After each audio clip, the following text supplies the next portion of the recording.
today we're going to do another track breakdown video. Track breakdown Goldenrod. Hey guys, welcome back. We are talking about today my track Goldenrod that was recently released on the Summer Memories compilation put out by Echoes Blue and Silent Sonic Records.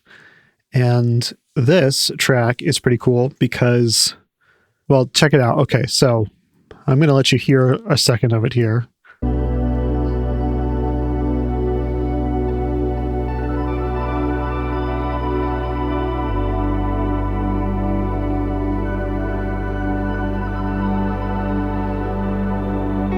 And I'm going to have you guess how much of this track you think is made with guitar.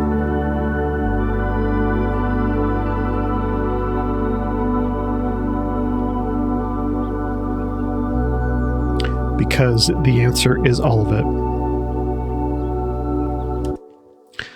Not exactly, but pretty much, honestly, the only tracks that are not guitar are the bass, which is... this is just Micro Freak, recorded straight in, super simple. That's not a saw.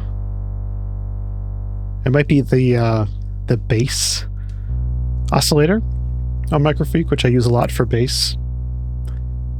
Imagine that.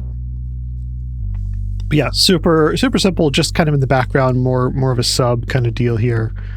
To give us some movement. So there's that, and where's our birds?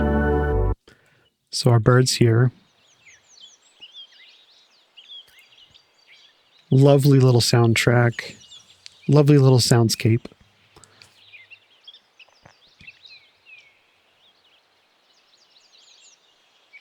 I just love birds. What are you gonna do? Everything else in this is guitar. Let's actually go to this drone layer.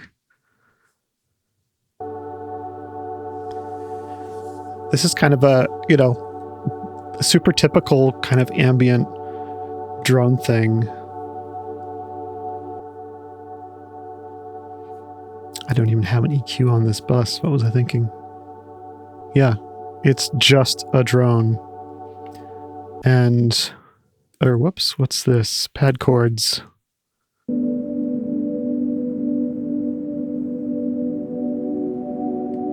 Oh, okay, this is what I meant to look at. But the drone actually was made the same way, so we'll just look at it all together here. But, so these pad chords that you're hearing is two different layers.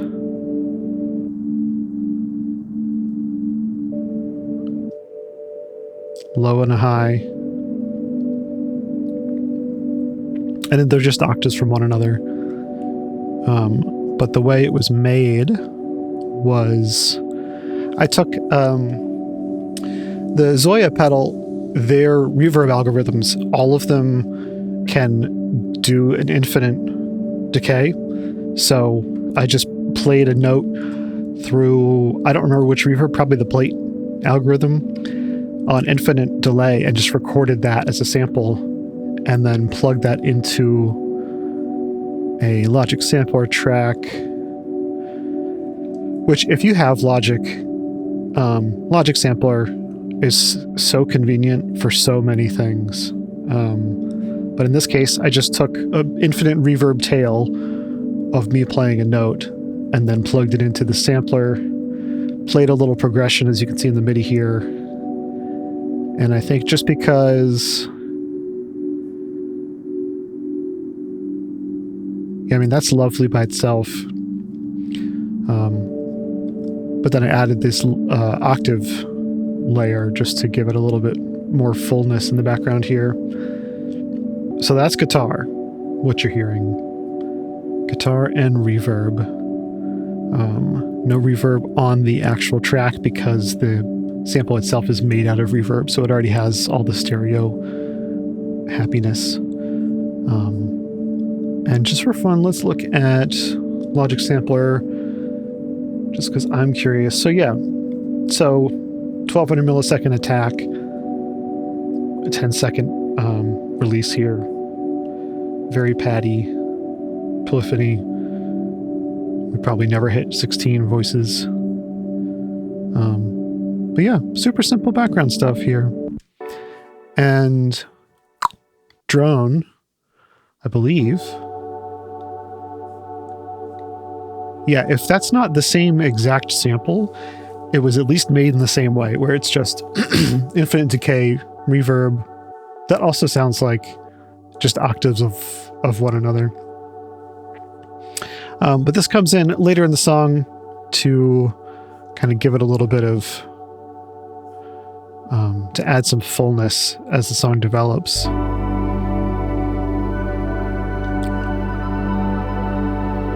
And this here, which is, I call them guitar bloops.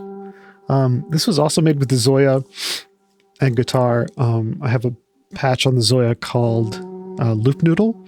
And what it does is it has these loop buffers that kind of go back and forth, automatically recording and playing back. And in this case, you're hearing 100% wet. So I'm sort of just noodling into it. And all you're hearing is the playback of the loopers as they go back and forth, which gives it this kind of choppy, glitchy, slightly random feeling.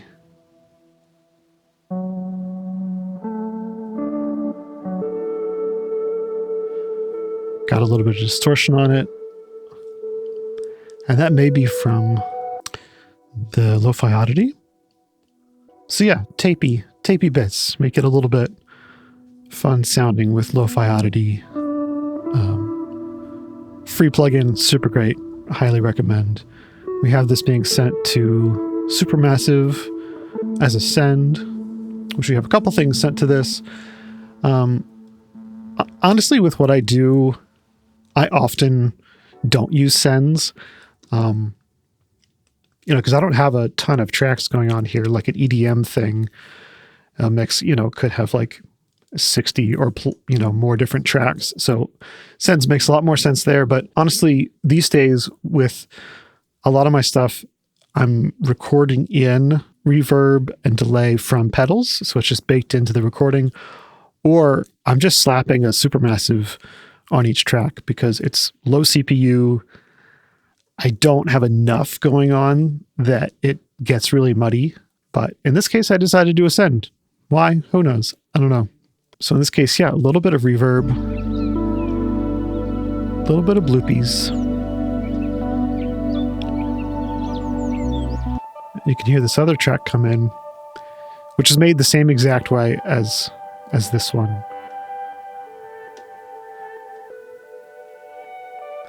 But yeah, the Zoya has a really lovely reverb.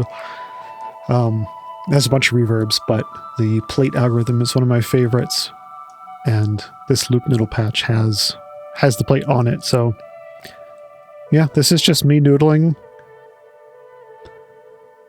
But you can hear, it has like reverse things happening.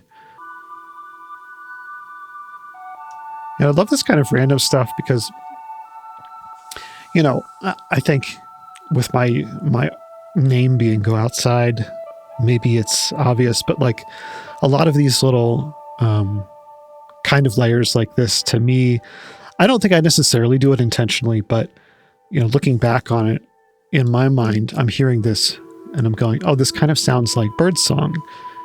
It kind of sounds like when you're in a forest or a field or a meadow and you're hearing, different timbres kind of swirling around. So yeah, reminiscent of birds. Maybe I did that unconsciously. Maybe I do that in all of my tracks.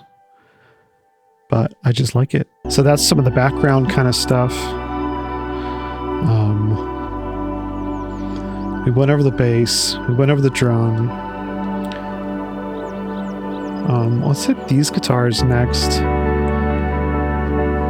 Because this is the main thing that's kind of recognizable as a guitar, obviously, in this track. And what's interesting, just looking at this project file too, is like, what you're hearing is super simple. It's just one little ditty here through a long delay. And so the audio that you're hearing now, which made it into the final track, was made with the Empress Ecosystem delay pedal, because it has some cool kind of stereo. I don't know if this is I think this was actually a ping pong delay. It's not obviously ping pong. Let's hear it again.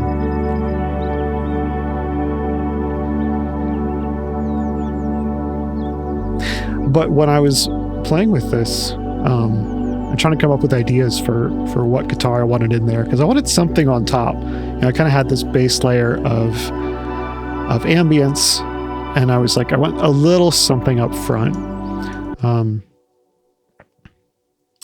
But there's a couple different iterations of it here, and let's see, what is this? So this one,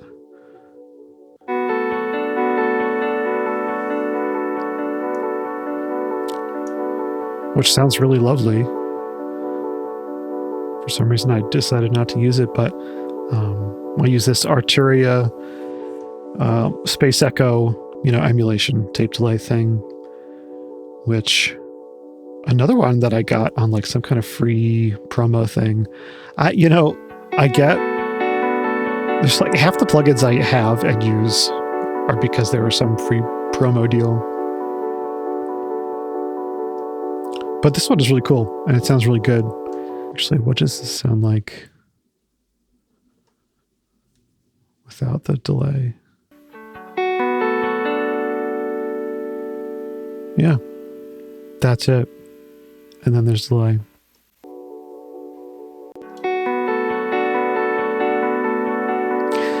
Free amp from this company, Clevger. I'm not sure.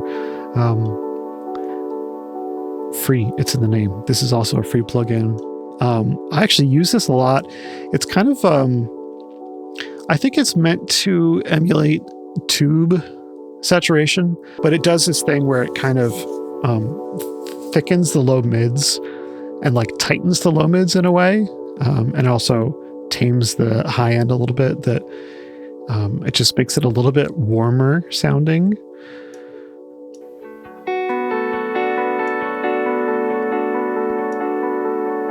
And then I have a little radiator on here, not doing a lot. We're at 50% mix, right in the middle in terms of gain, but that's another thing that just adds a little bit of color. I don't know why I'm telling you this whole thing, because none of this actually made it into the final mix. But I just thought I'd show you. So like, there was a version. This is another version.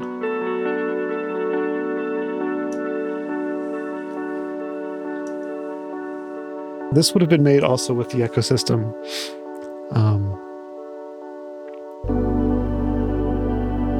And the final thing that I did ended up just being one track straight through the ecosystem.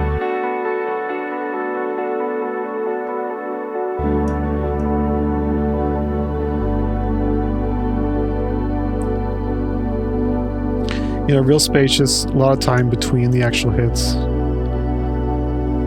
And we got birds coming in and out.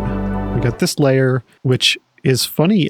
It's called Bird Verb because I sent the birds track through some kind of reverb, and I ended up really liking the sound of, you can hardly hear it.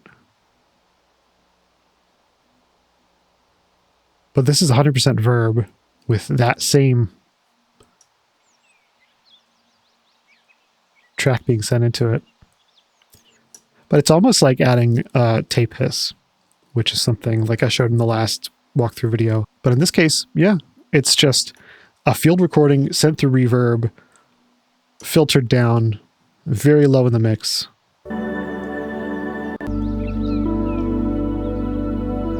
You can almost not hear it. And let's see, the thing that to me is the most fun in this track is fluttery guitar, which is similar to the bleeps and bloops here.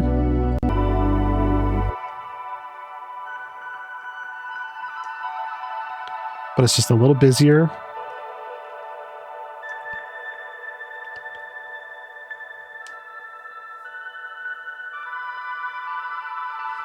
I mean, that just doesn't sound like a guitar.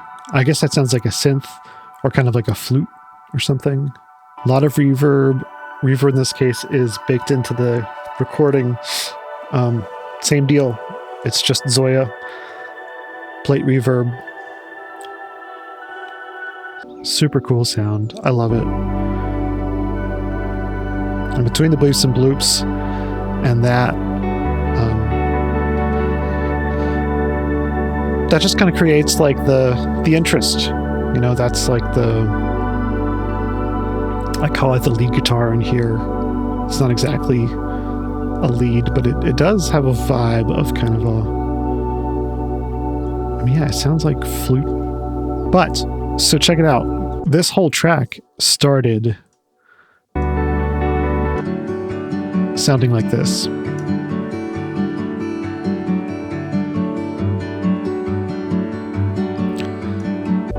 So I can actually put this into the mix here.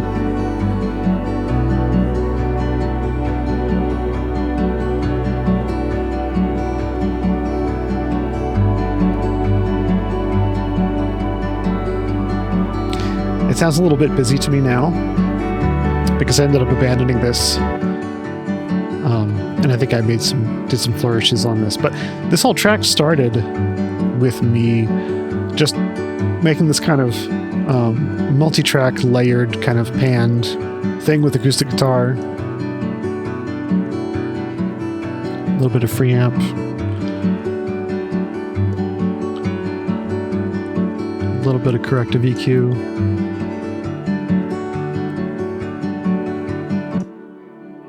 Oh, and this, okay, this is our, yeah, we'll take off the reverb. So this was reamped reverb once through the room algorithm and once through the plate algorithm, and reamped so I could kind of blend them in and apparently EQ them quite severely.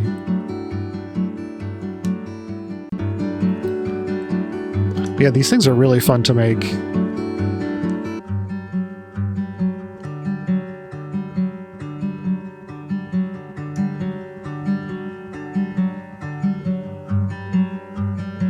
Same part, just doubled.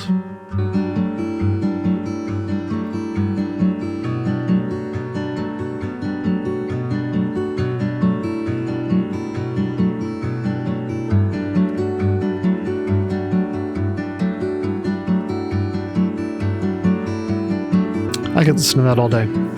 I love that. Yeah, not a lot to say here. Again, it didn't actually make it into the mix, but I just think it's fun when stuff like that happens. And I may never use these recordings for anything. I may pull them out and use them for something. Honestly, I don't probably think that I will, but not because I don't like them. That's just how the process is sometimes. I think to me, what's fun about this is that it's just all guitar, and doesn't necessarily read that way when you're listening to it. I mean, obviously you hear some of the guitar, but yeah, with some, with a guitar and one pedal, essentially, that creates 90% of this track. And that's just fun to me. It's just fun to see what you can do with something simple like that. So I think that's kind of the whole thing. That's Goldenrod. Thanks for watching, and we will see you next time.